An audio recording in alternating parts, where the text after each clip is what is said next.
Today I'm buying two 501st battle packs to build a better AV-7 anti-vehicle cannon. But before I get into the build, I'll show all the minifigures that you get with both of the sets combined. Each battle pack costs $20 and has 4 minifigures, so they're about $5 per minifig. In total, you get 4 heavies, 2 officers, and 2 specialists, which is a pretty decent sized platoon, and for only $8 on clearance, you can get a Captain Rex to complete the army.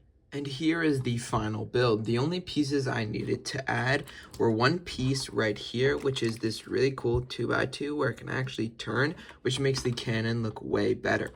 And one quick and easy set I got it from was the Obi-Wan Kenobi Starfighter. It is a pretty simple fix. I'll show you the set because it doesn't actually look horrible without the 2x2. It would clearly go right here with R4's head on top of it. But I actually think this looks way more nice, and you can still have the full R4 figure, including the body, because there isn't really a place to put the body, and I think it still looks like a pretty nice Starfighter. This does retail for about like $30, so it is a lot of money just to get one piece out of it. But if you look closer at the build, you can see the bulked up legs, which I really like, and basically I just combined 2 different versions of the legs to make them a lot more bulkier. I know it's not the complete accurate size, but that actually makes it so there is no need for any support on the bottom. So you do get 2 extra of these 2x2 clear cylinders, which can actually help you display some other sets that you have in a collection or just on your shelf. So I definitely think it's worth it for these 2 extra pieces. It also comes with a lot more extra pieces. Most of them are random, except one of my favorite pieces that comes in the set, which I'm currently using in my 25th anniversary display. Since Cal Kestis has some pretty cool printed legs, I don't want to damage him by putting him on studs, so instead I slide him through this piece, which again comes into the 501st battle pack.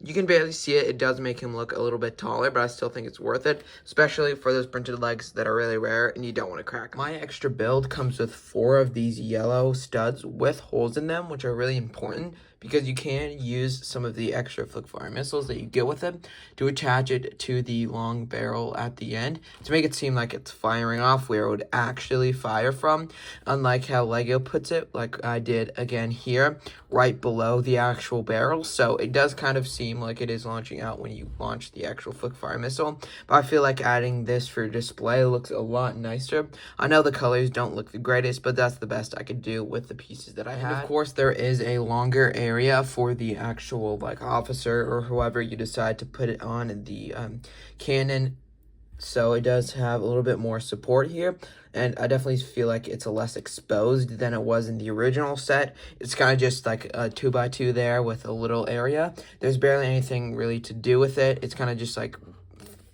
lying there. I feel like it's a lot of empty space, and I utilized some of the extra pieces to actually bulk it up, and I think it looks a lot better than it would have before.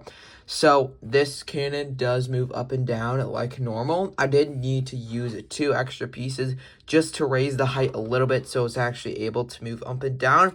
But if you have a decent Lego collection, then you should be able to find some of these 1x2s. I guess it could be any color. These were just ones that I found, which were masonry bricks, which honestly don't look the greatest, but you can just sub it out for any other color, like a lighter gray or a darker gray, just plain bricks. I think they look pretty nice that way. So overall, you get a whole lot of minifigures and some really cool extra pieces that can help you with your display.